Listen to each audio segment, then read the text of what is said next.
Assalamualaikum warahmatullahi wabarakatuh. Oke sobat santri semua, kembali lagi bersama saya Pangeran Santri. Kali ini kita kembali ke channel YouTube Pangeran Santri.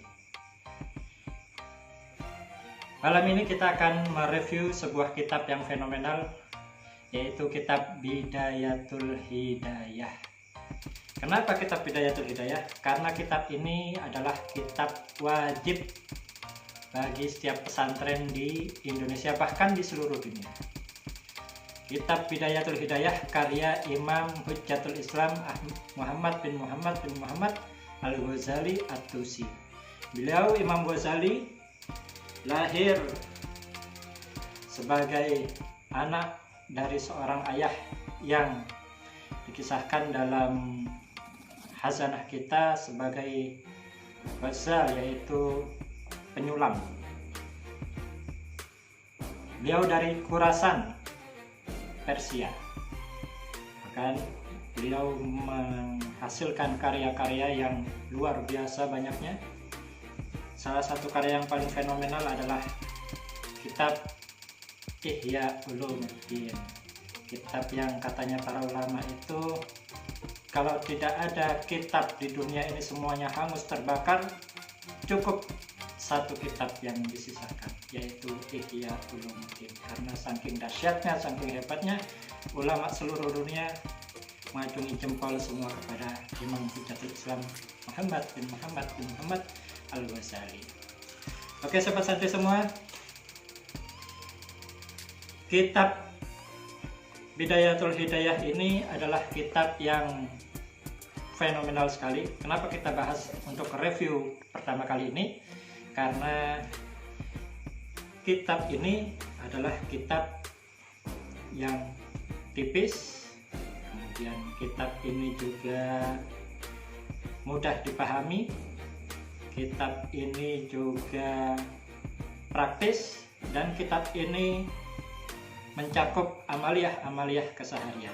Baik, langsung kita tunjukkan kitabnya. Ini kitabnya.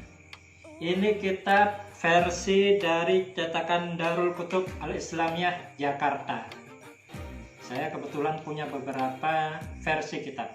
Ini versi kitab Darul Kutub Islamiyah Jakarta. Cetakannya istimewa. Berbeda dengan kitab saya dulu waktu di pesantren. Waktu di pesantren kitabnya kitab kuning. Nah, jadi seperti ini kitabnya. Ini kitab Bidayatul Hidayah. Bidayatul Hidayah.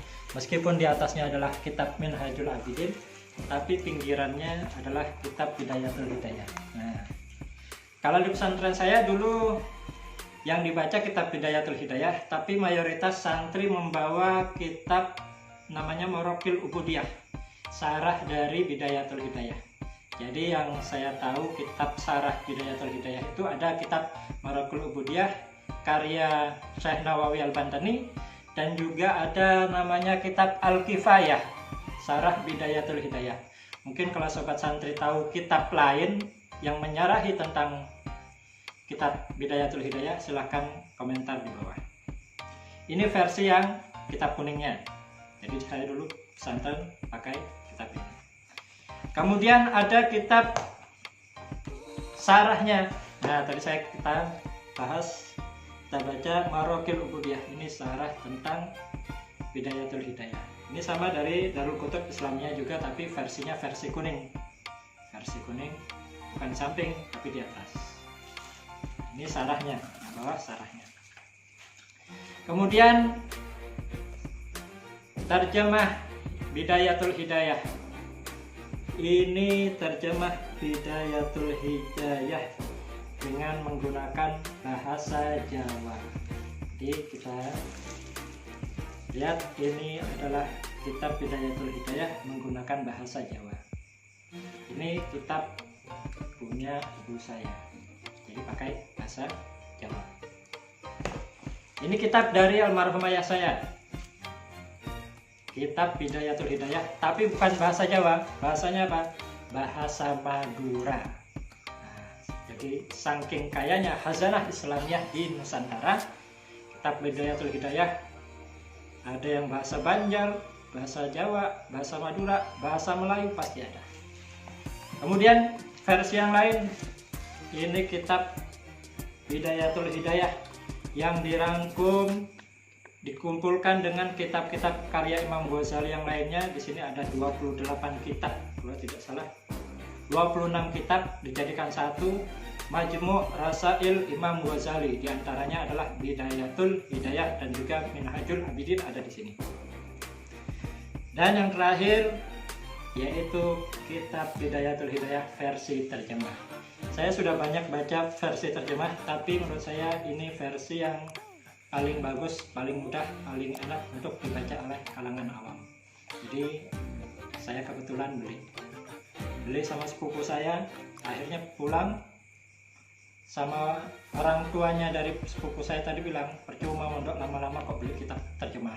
Nah, itu tentang kitab-kitab Bidayatul Hidayah.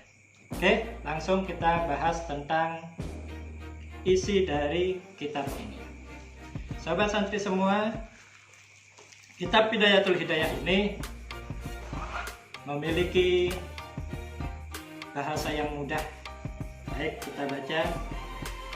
Ada busyan la yang bagi antak tasiro ala saumi syahri Ramadan fatatrukut tijarata bin nawafili wa kasbat darajatil aliyah fil faradisi fatatahassara idha nadarta ila manazilis saimina kama tanduru ilal kawakibid durriyati wahum fi a'lal illiyin. Nah, bahasanya sangat mudah sekali untuk dipahami, dicerna, dan juga diartikan. Jadi untuk para santri sangat mudah sekali untuk mempelajari kitab Bidayatul Hidayah. Selain bahasanya yang mudah, kitab Bidayatul Hidayah ini sangat tipis, jadi santri bisa cepat untuk menghatamkan. Jadi biasanya ada hataman kitab. Kalau Bidayatul Hidayah baca sendiri mungkin cukup untuk diamalkan dan dihatamkan. Oke, baik. Kitab ini terdiri dari 3 bagian. Yang pertama adalah bagian Qismul Awal fit ta'at, yaitu taat kepada Allah Subhanahu wa Ta'ala. Dalam pembagian yang pertama, Imam Al-Ghazali menyebutkan bagaimana taat-taat kepada Allah Subhanahu wa Ta'ala, amaliyah mencakup fikih dan doa-doanya dari bangun tidur sampai mau tidur lagi. Jadi semua, masuk kamar mandi ada etikanya, wudhu ada etikanya, mandi ada etikanya, keluar masjid, masuk masjid, semua dibahas oleh Imam Ghazali di sebuah kitab yang sangat tipis ini, Bidayatul Hidayah, tentang ketaatan sehari semalam. Berikut dengan cara-caranya, syarat dan rukunnya, plus sekaligus bonus dengan amaliyah, doa-doa yang dianjurkan oleh Rasulullah SAW dalam melaksanakan aktivitas-aktivitas tersebut. Contoh, kita buka. Di sini Qismul Awal fit ta'at, faslun fi adabil istiqadi minan naumi. Pasal membahas tentang etika bangun tidur. Bangun tidur saja ada etikanya. Fa idza staiqatta minan naumi fajtahid antastaiqidha qabla tulu'il fajri wal yakun awwala ma yajri ala qalbika wa lisanika dzikrullahi ta'ala. Fakul inda dzalik, jika kamu bangun tidur, maka berusaha untuk bangun sebelum fajar. Wal yakun awwala ma yajri ala qalbika wa lisanika dzikrullah, maka seharusnya yang terlintas di hatimu, yang harus dilaksanakan lisanmu adalah zikir kepada Allah Subhanahu wa Ta'ala. Apa? Faqul inda dzalika, maka bacalah doa alhamdulillahilladzi ahyana ba'dama amatana wa ilaihin nusyur. Asbahna wa asbahal mulku lillah, sampai akhir doa yang diajarkan oleh Imam Hujjatul Islam Muhammad bin Muhammad Al-Ghazali. Itu salah satu contoh dari qismul awal, yaitu bab tentang taat. Di sini juga ada bab tentang wudhu, kemudian masuk kamar mandi, kemudian etika mandi, masuk masjid, etika keluar masjid, dan lain sebagainya. Oke, yang kedua, al-qismus tsani fijtinabi al-ma'asi. Bagian yang kedua yaitu bab menerangkan tentang menghindari maksiat. Imam Al-Ghazali dalam kitab ini mencantumkan bahwa menghindari maksiat itu terbagi menjadi dua. Yang pertama maksiat dohir, yang kedua maksiat batin. Di sini Imam Ghazali mencantumkan apa saja sih maksiat dohir itu. Maksiat dohir itu mencakup semua panca indera yang ada di tubuh kita. Penglihatan, kemudian lisan, kemudian tangan, dan lain sebagainya, kemaluan dan sebagainya. Itu maksiat dohir. Maksiat batin yaitu yang ada di hati.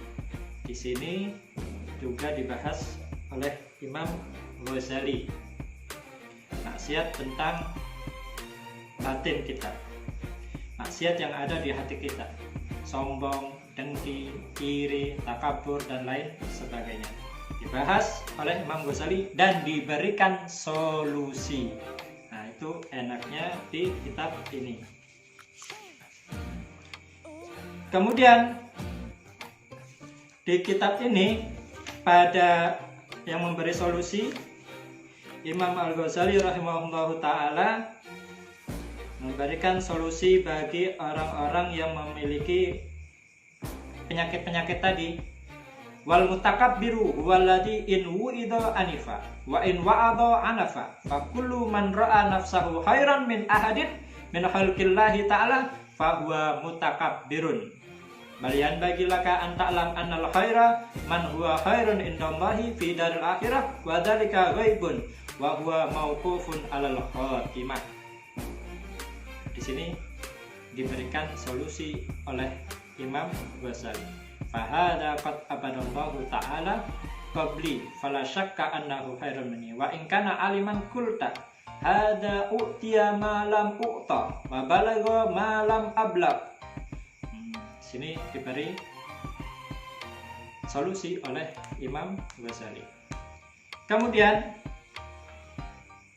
yang terakhir al-qismus salis, yaitu tentang adabus suhbah wal muasyarah. Etika dalam bersahabat, berinteraksi sesama manusia dan juga sesama makhluk Allah Subhanahu wa taala. Di sini dijelaskan oleh Imam Ghazali bagaimana etikanya orang yang berilmu, bagaimana etikanya seorang murid, bagaimana etika seorang anak kepada orang tuanya, bagaimana etika seorang hamba kepada Allah Subhanahu wa taala. Alhasil, sobat santri semua, kitab Bidayatul Hidayah ini intinya adalah kitab yang sangat praktis, mudah dipahami dan dimengerti, dan kitab Bidayatul Hidayah ini sesuai dengan namanya adalah tuntunan mencapai hidayah, atau secara lafdiyah kita artikan awal mula untuk mendapatkan hidayah. Karenanya para ulama dalam menyikapi kitab ini, dari judulnya saja sudah bisa diambil kesimpulan. Apa? Hidayah itu dikejar, bukan ditunggu. Hidayah itu diraih, bukan dinanti. Demikian review tentang kitab Bidayatul Hidayah. Adapun biasa kalau review tentang suatu kitab itu ada perbandingan. Misalnya kitab fikih yang ini dengan kitab fikih yang lain. Tapi kalau kitab Bidayatul Hidayah ini, setahu saya, mungkin sobat santri ada yang tahu kitab yang serupa dengan kitab Bidayatul Hidayah ini, tolong dikasih tahu di komentar di bawah kitab apa yang serupa dengan kitab Bidayatul Hidayah. Ada kitab Al-Adhkar Imam An-Nawawi, tapi kitabnya merajuk dengan doa-doa, tidak serupa. Hampir sama tapi tidak serupa. Atau ada kitab lagi yang mutaakhirin Amaliyah serupa, Amaliyah tapi tidak sama dengan kitab Bidayatul Hidayah. Jadi untuk sementara rival atau perbandingan dari kitab Bidayatul Hidayah saya belum tahu. Mungkin kalau ada sobat santri yang tahu silahkan komen di bawah. Demikian review kitab Bidayatul Hidayah. Bagi teman-teman yang ingin review kitab lainnya silahkan komen di bawah. Wassalamualaikum warahmatullahi wabarakatuh.